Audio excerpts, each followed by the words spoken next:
Welcome everyone to the A2A Community Energy Community Economic Equilibrium Challenges Q&A webinar. I'm Jamie Elliott from HeroX. Just a couple of housekeeping items before we get started. As you may have noticed, this session is being recorded. It will be posted after the webinar on the HeroX page, where you can view it later. We'll make the materials available as well. Please use the Q&A module in Zoom to ask any questions that you have. Please type them in there and we will answer them towards the end of the presentation.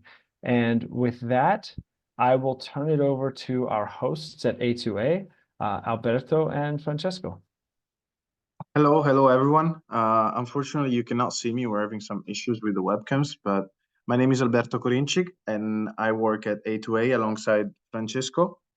And today we're here to present you with this very, very interesting challenge that we believe could bring a lot of value to the product we are trying to build, the product and service we're trying to build for energy communities. So before we start, I would like to give you a brief presentation of who A2A is and what we do. So A2A is the largest multi-utility company in Italy. So our business goes from waste management to energy generation, distribution, and resale. In this particular case, what we're trying to do is trying to develop a new service model for energy communities. We will be working on this service as both a service provider for making sure the communities are managed properly, and we will be the ones providing all the technology to make energy communities work.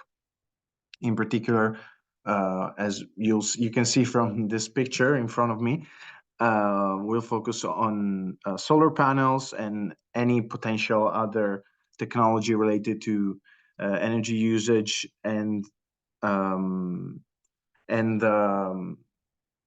energy efficiency. So that's who we are, and going on with the challenge. So let's start from the basis. So what are CACERS, which is an Italian acronym for energy communities?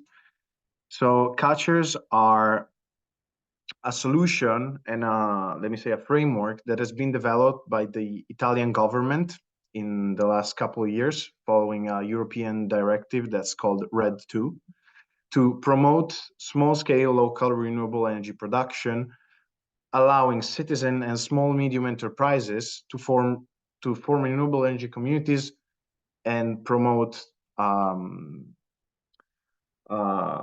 energy transition and aware consumption of energy that is locally produced. So we have three types of configurations we may encounter when we talk about CACERS or renewable energy communities. And those are a collective virtual self-consumption, which means basically, I don't know if any of you live in a condominium, but usually what happens is that there's a solar panel on the roof of the condominium, and the energy that is produced is used only by the appliances of the condominium itself. So elevators, heat pumps, or if there's lights during the day, and so forth and so on. The collective virtual self-consumption configurations allows also for the individual houses within the building to virtually self-consume that energy, and we'll briefly get into what that means in just a couple of minutes. Then the second configuration that we may encounter is an individual virtual self-consumption. So what that means is that if there's a company or a local authority that has more than one consumption site within a specific area, they can configure themselves in an individual virtual self-consumption. What that means is that for this particular group of consumers, it is possible to install a solar panel on one building and virtually consume the energy produced on that roof using another building. Meaning, if I have a lot of space on a local stadium, let's say, and which doesn't have a lot of consumption during the day, if we're talking about solar panels, because maybe the majority of energy is consumed during the night with light and so on, what the local authority could do, for example, is install a solar panel where there's space and virtually consume that energy from, let's say, a school that's nearby, and actually consumes that energy during the day when it's produced. And then finally, which is the focus of our challenge here, the renewable energy communities. So how do they work? We have a small graph on the right that could explain it to you. So what happens is that there's a prosumer that's, let's say, a small medium enterprise that installs a solar panel on its roof to self-consume the produced energy and reduce its bills and become more green. What happens is that before this new framework that has been developed before renewable energy communities, the extra energy produced by the solar panel that is not consumed directly by the small medium enterprise in its facilities is injected into the grid, and that's it. Nothing happens. That energy doesn't generate any further benefit and any extra benefit for the community itself. Through the renewable energy communities, what happens is that the extra energy that is not consumed directly by the prosumer is injected into the grid, and all the consumers that are configured within the renewable energy community, if they consume any energy while there's this extra production, they can generate an economic incentive thanks to this framework. What is important to note is that there is no physical connection between the prosumer, so in this case, let's say the small medium enterprise, and the consumers. So everything is done in a virtual way. That means that any consumer in a determined area, in this case, we're talking about the primary cabin. So we can identify it for those of you that are not familiar with how the grid is built in Italy. We can identify the primary cabin with like a neighborhood. So a couple of thousand of houses. So this allows communities to become stronger, to generate incentives that could benefit all of them, and to, of course, promote a more aware consumption of energy. So who are the members that could participate within a renewable energy community? In the following slide, we can see that there's mainly three type of actors that can be involved.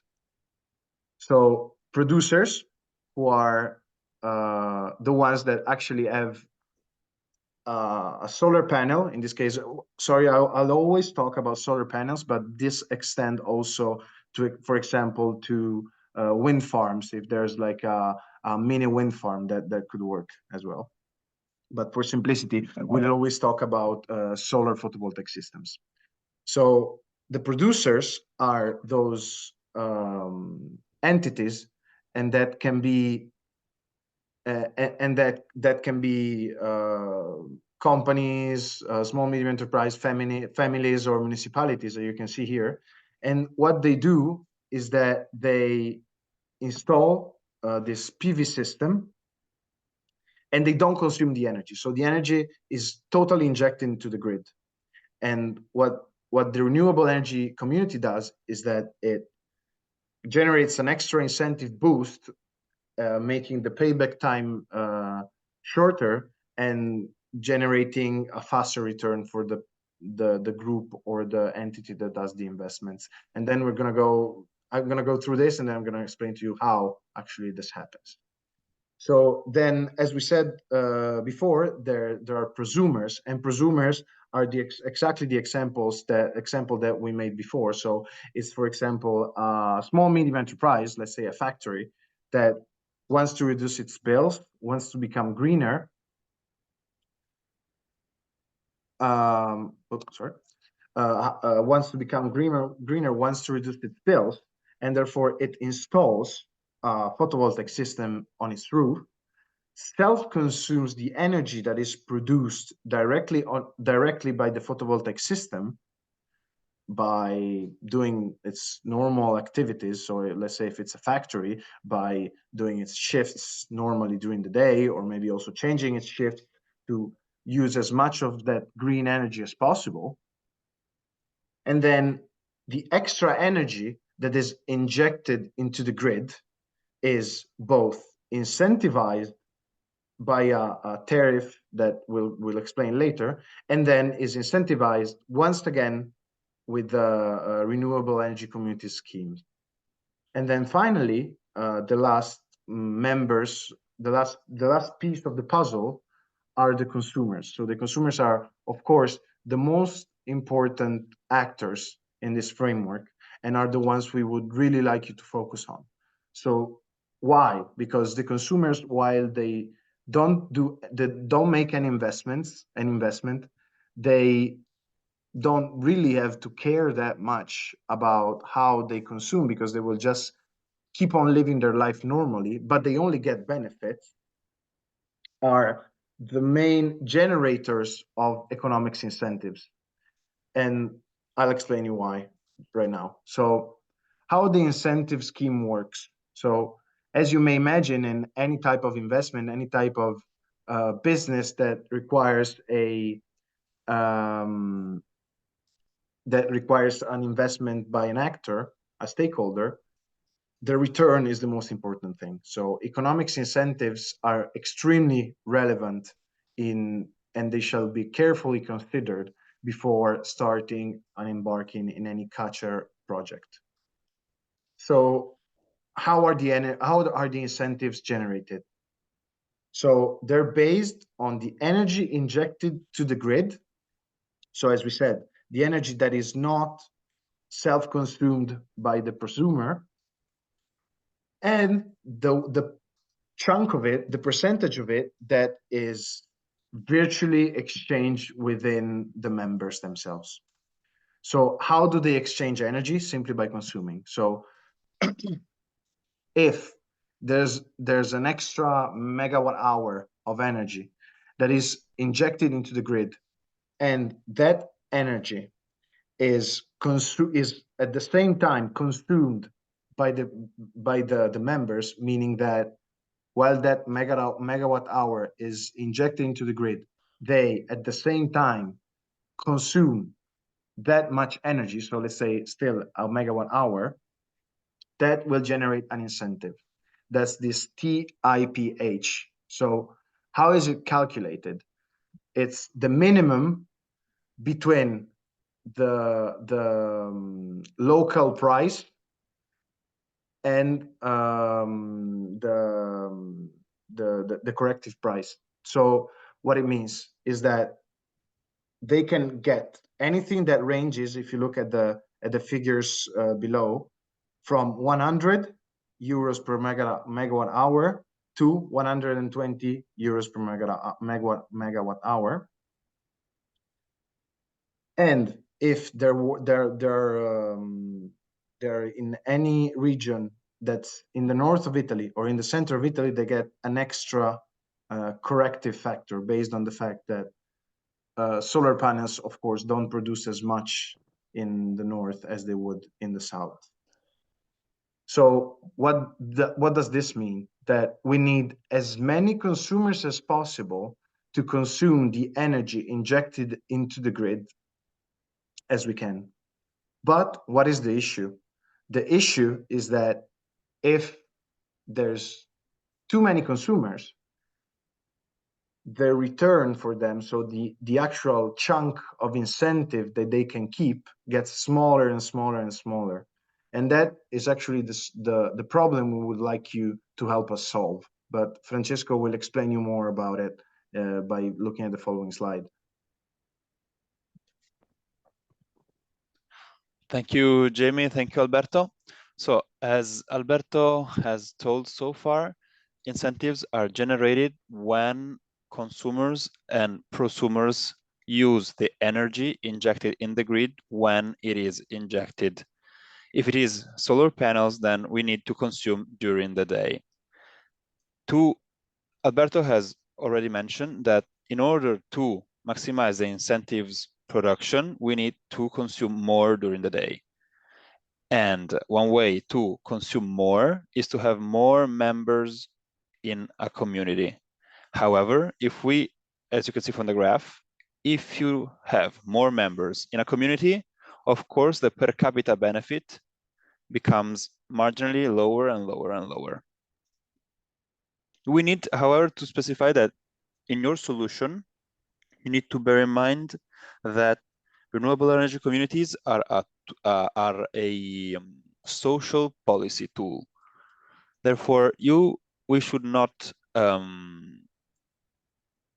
require these communities to install renewable energy plants that are not suitable to the application. So for example, we will not have a wind farm in Milan downtown, okay? We want you guys to maybe think about maximizing the use of the injected energy through technology.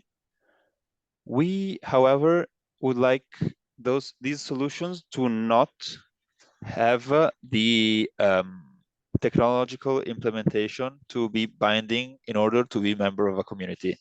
If a person wants to make an investment in some technology, for example, a smart appliance, in order to start their washing machine during the day instead of late in the night, they can make this choice. However, this shall not prevent another person who does not want to make this to make this investment, maybe because they don't have the money, to be part of the community. And another important thing that we want to see in the solutions is that your solutions shall not be outside of the relevant legislation. I mean, for example, this incentive scheme is meant for small and medium enterprises. If the solution features a big company that has a lot of rooftop spaces, which can install more than 1 megawatt hour of 1 megawatt of plant, your solution will not be acceptable because renewable energy communities can accept only plants of 1 megawatt tops. Thank you, Jamie. You can go on. So what do we expect from you? We expect you to help us solve this conundrum by providing any type of solution, either technological, but as Francesco said, not making people spend any extra money, and or a business case that could help a renewable energy community generate as many incentives as possible without falling into the conundrum of diminishing returns. What we expect from you is a brief presentation in which you explain how your solution would work. Ideally, if you could make it into a PowerPoint, that would make it way easier for us to take a look at it. A detailed report on how it works and the business case supporting it. And then if you find it necessary, an economic and financial plan. You'll find some examples. If you go into the challenge page, there are some examples on how an hypothetical renewable energy community would work. So you can do your testing in that and try to understand, try to get into the methodology for generating incentives and really making it sustainable. Concerning the success criteria, we have 3 main criteria that we will consider. The major one, as Francesco said, is the sustainable value generation. So we want that this solution allows community-wide benefits to be shared among the participants, includes all of them, and promotes an optimal use of the technology while complying with local regulations. So this is also something interesting for you. You could also, if you're familiar with European regulations and Italian regulations in particular, you could explore how you could find a way to enhance the savings of the community.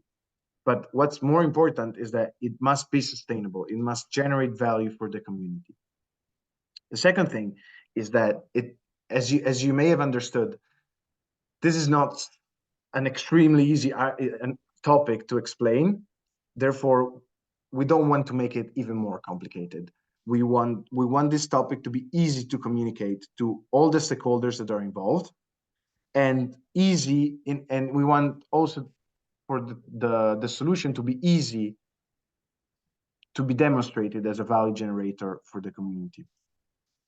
And then finally, the simple adoption and scalability. So we would like the solution to be as flexible as possible. Therefore, as Francesco said, the community can go, each plant can go up to 1 megawatt of power. So of course, it's great if you find a solution that works for large configurations, but also keep in mind that not all of them will be that big. So we would like this solution to be possible also in smaller configuration when the energy produced and therefore injected is not that much. So I'll answer to Ellen.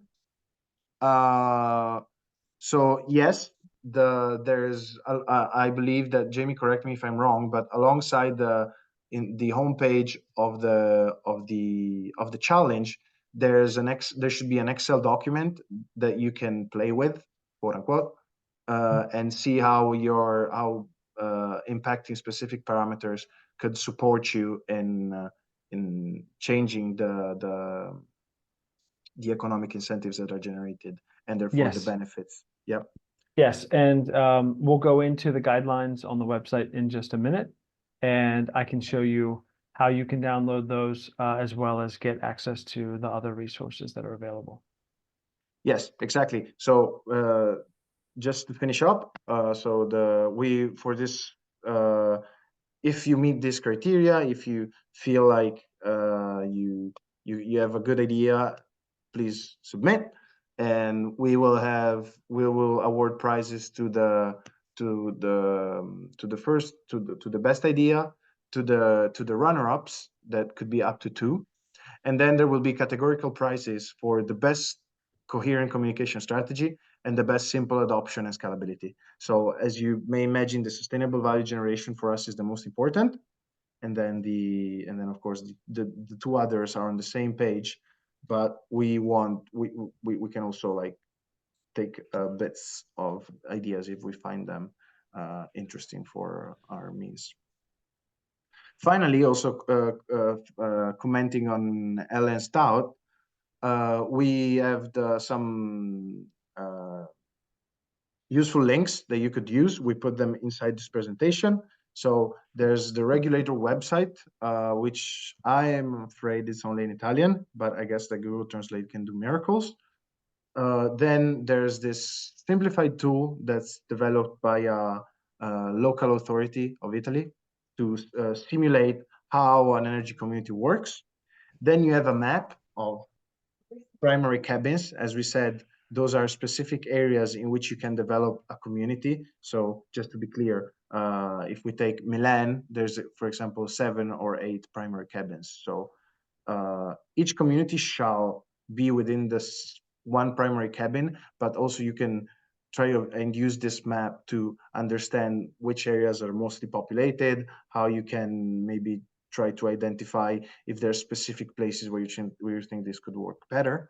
And then finally, we have this Energy City Hall energy community, which is the first energy community that has been developed in Italy.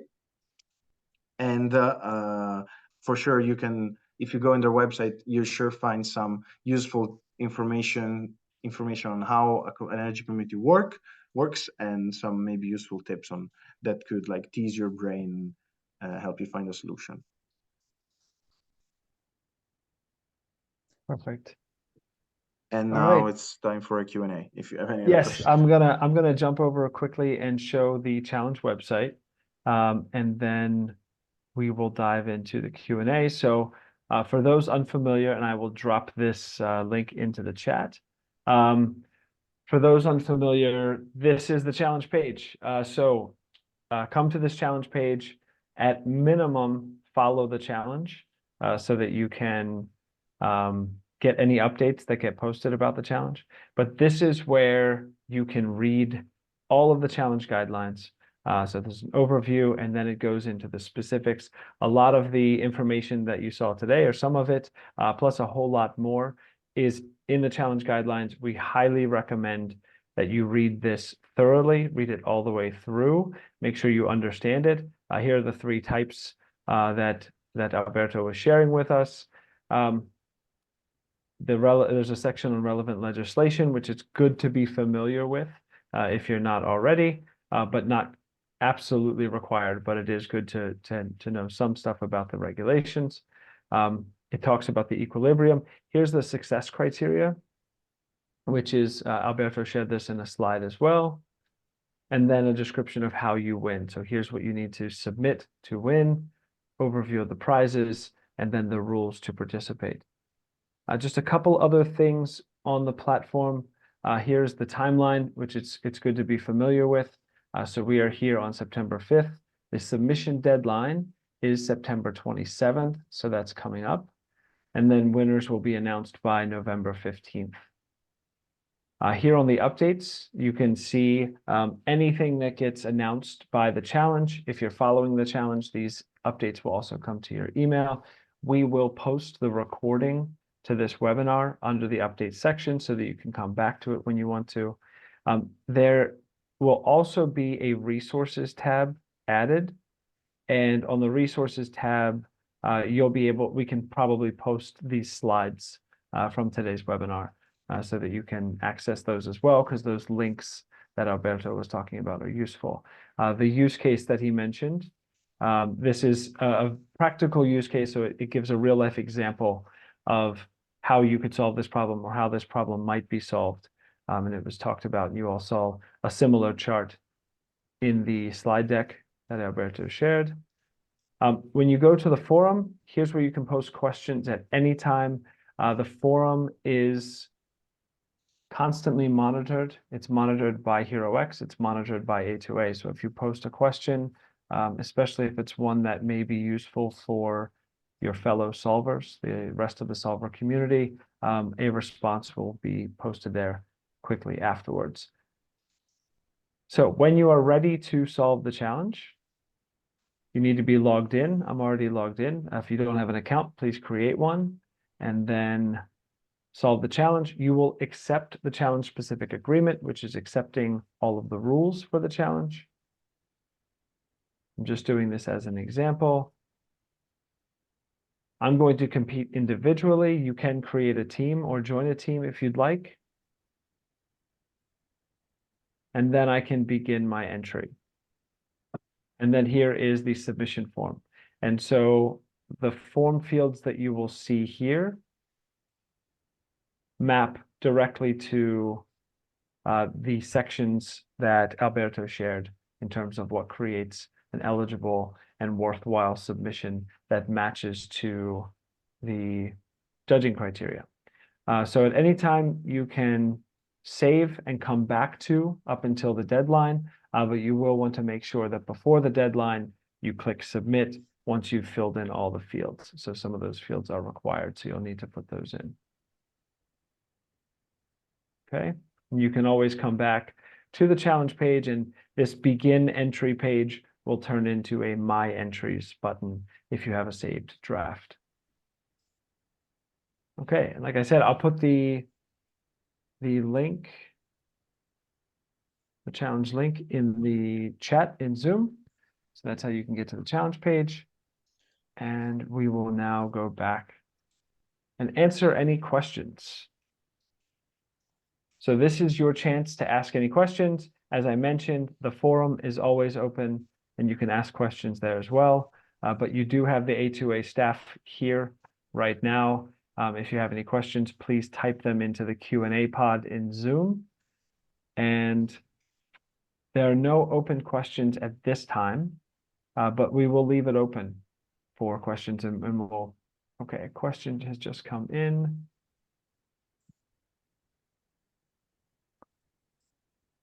So someone has posted a question about their specific solution and whether it would fall under the producer or prosumer.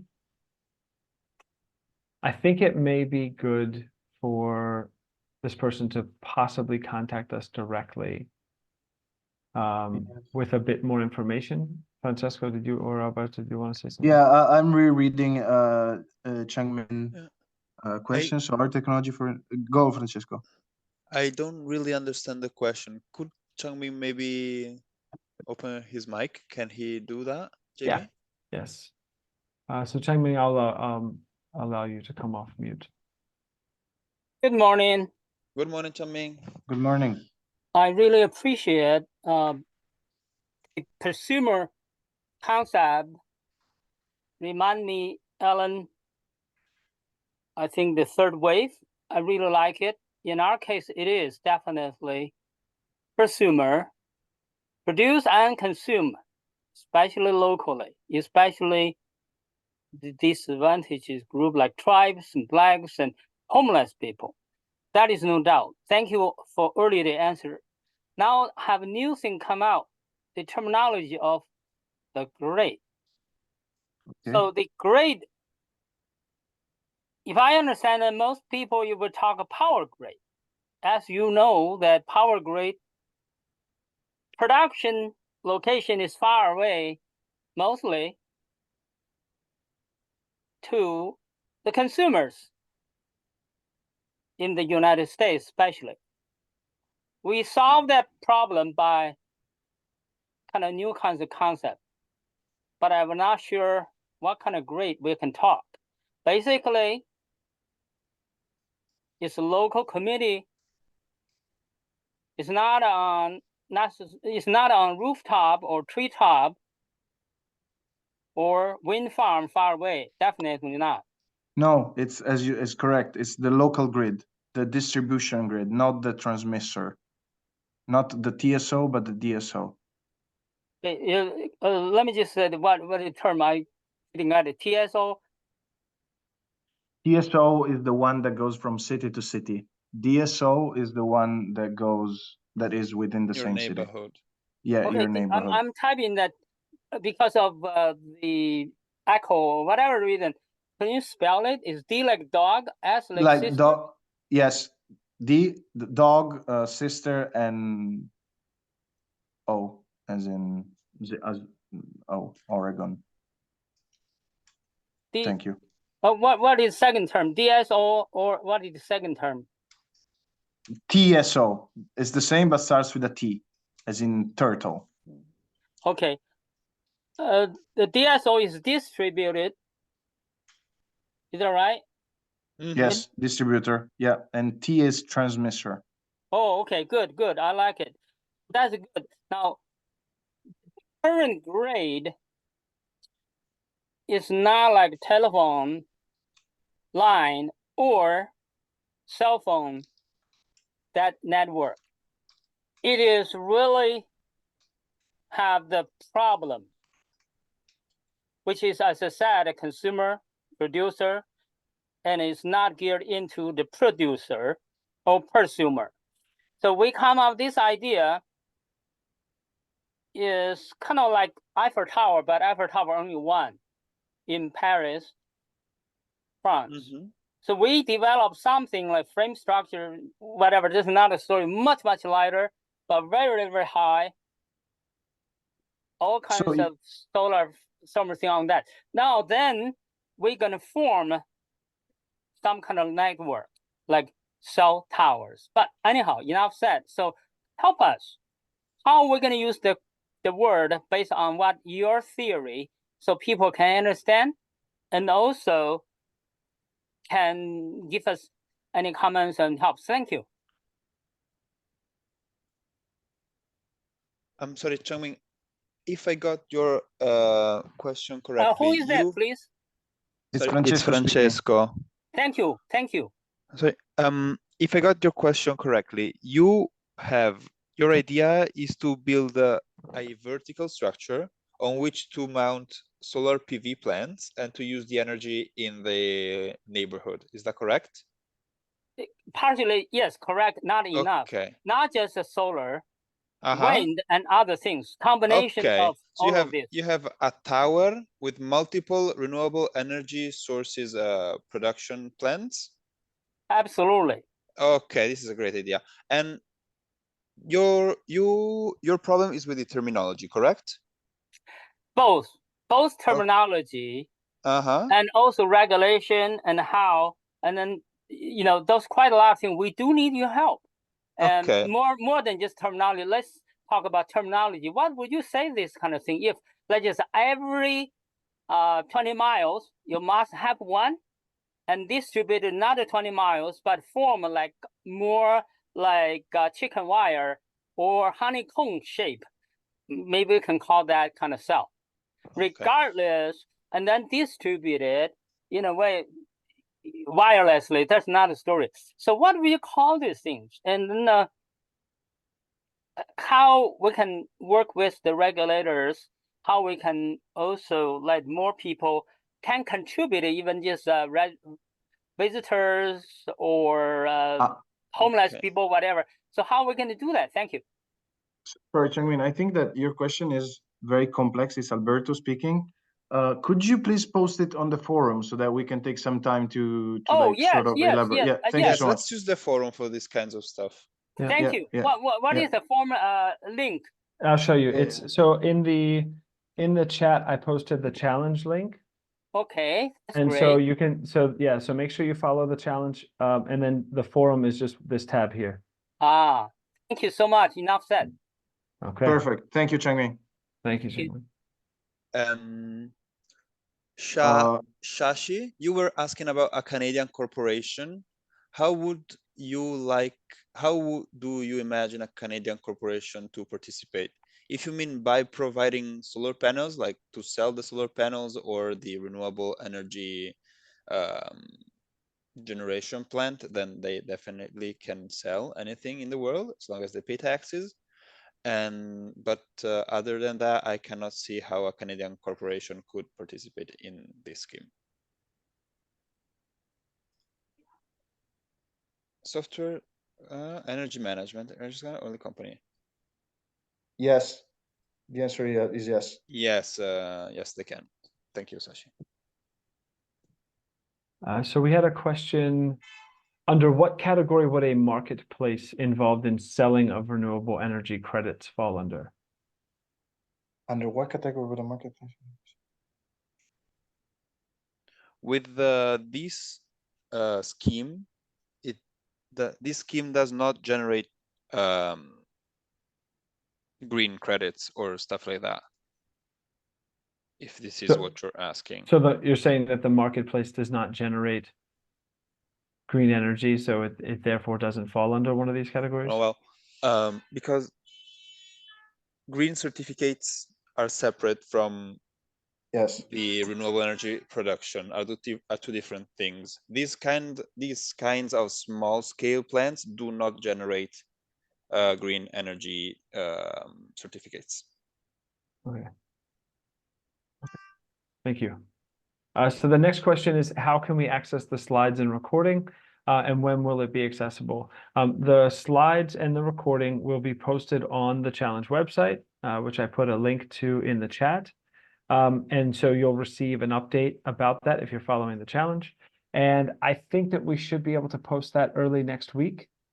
So check back on the challenge page for that, for both the slides and the recording. Thanks. So another question has come in computing economic values section of the guidelines. There's a paragraph about computing the minimum proportion of year-end money that needs to be distributed to non-SME members, but they're not seeing the formula. Yes, I am just checking now. It is true. There is no formula because it was an image. We will post that in the forum. Okay, great. Later tonight. Thank you. Okay, thank you, Francesco. Okay. There are currently no open questions, but as I mentioned, this is your time. Here we have a new one. Are high schoolers allowed, do you have challenges high schoolers can participate in from telling teachers about your site? What is the eligibility requirement for age? I don't know if there is one. Adult individuals.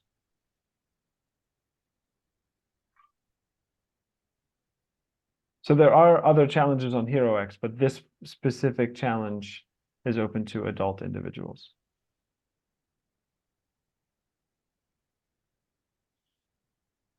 Okay.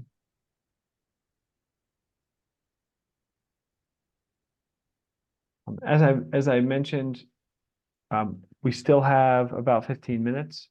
While there are no questions yet, we'll leave it open and you all can submit questions as you have them.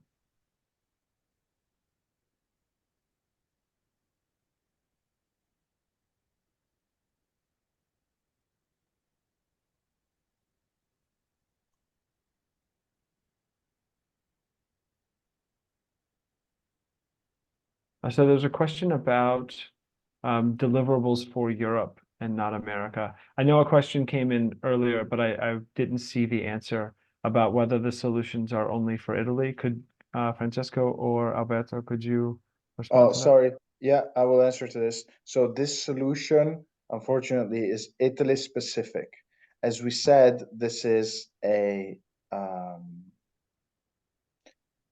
application of a European directive in Italy. So Right. if you develop a solution for Italy, it may be applicable also to France, but that's all but certain. Okay. Now, I'd like to clarify that the solutions are specific to the Italian energy market and the Italian economy, but the solvers do not have to be Italian. The solvers do not have to be in Italy, correct? Correct. Solvers can be from anywhere in the world, right? And to the question about the high school audience challenges, I'm going to type an email address into the response, and please send an email to that email address, and I can get in touch with you and help you find those challenge competitions. Okay. And then, yeah, Francesco's. So as far as assessing the submissions, A2A will be assessing the submissions. HeroX does an initial eligibility review just to make sure, but A2A will be reviewing all of their submissions.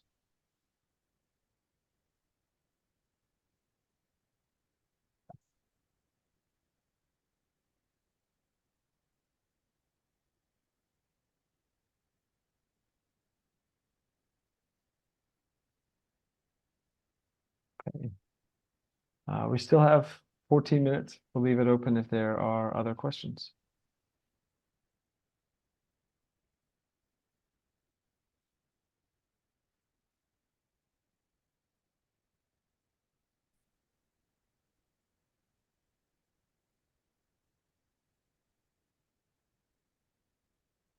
So Changming asked about showing a picture of the grid. I believe it may be this This one. is it. Yeah, Yeah. I guess so.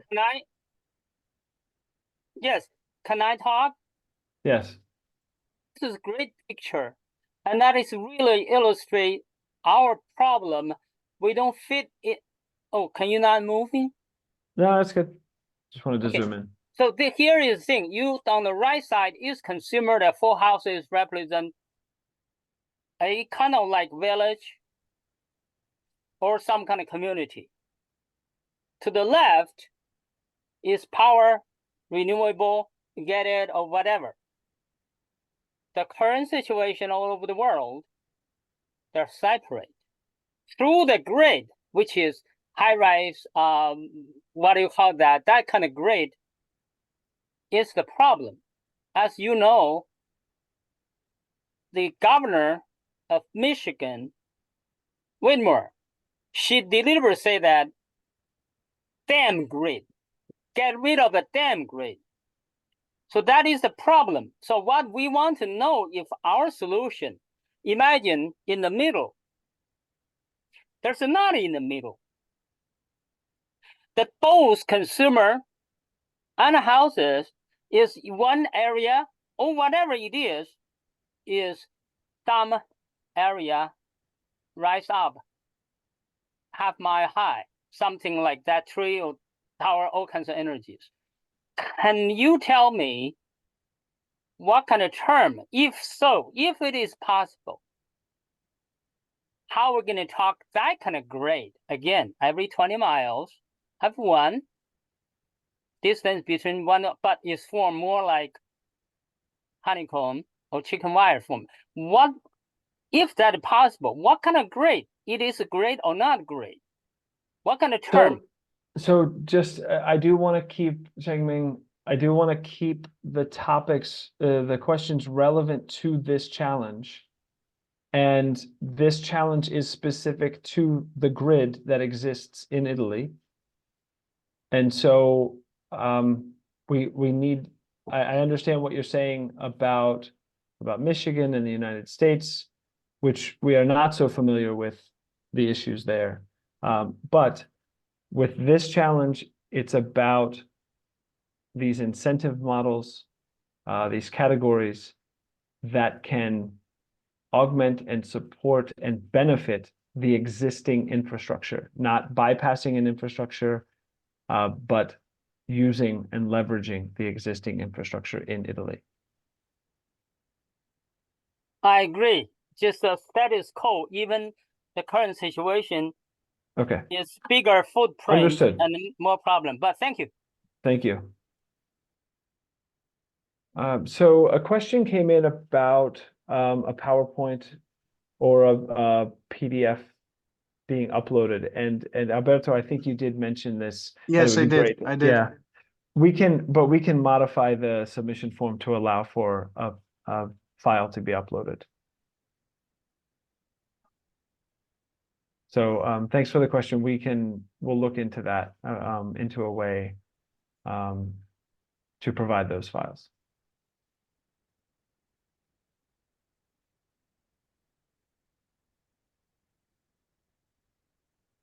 Okay.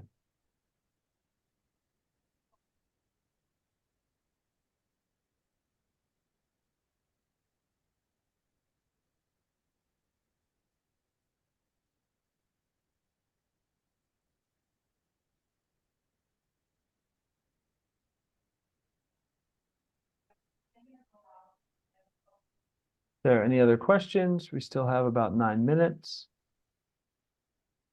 If no questions come in the next couple of minutes, we will probably wrap up.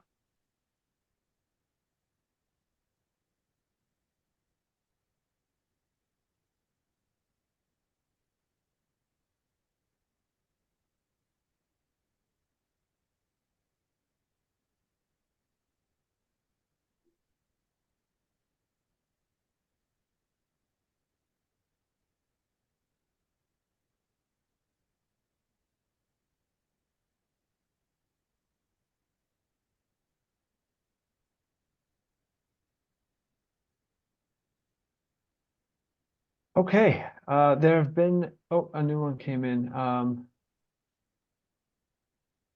Okay. No question, just a comment. Thank you, Tingming. All right. I want to thank everyone for joining today. I'm lucky enough I get to work on a lot of challenges. This is a cool challenge. I think what A2A is doing here is very progressive, and I think it's a great way to use a challenge competition. So we're very excited to see the submissions that come in. A reminder that submissions are due by the 27th. I have repasted the link to the challenge in the chat for everyone. If you haven't already, please follow the challenge, sign up on HeroX, and keep an eye out for updates. And we will be posting the recording. We will post the slides. We'll be making updates. There will be posts in the forum. Ask your questions there after today. I want to thank A2A for the great presentation and walking us through this exciting challenge. And with that, we'll say ciao. Thank you all for coming. Thank Have a you good all. rest of your day. Ciao, ciao. Ciao.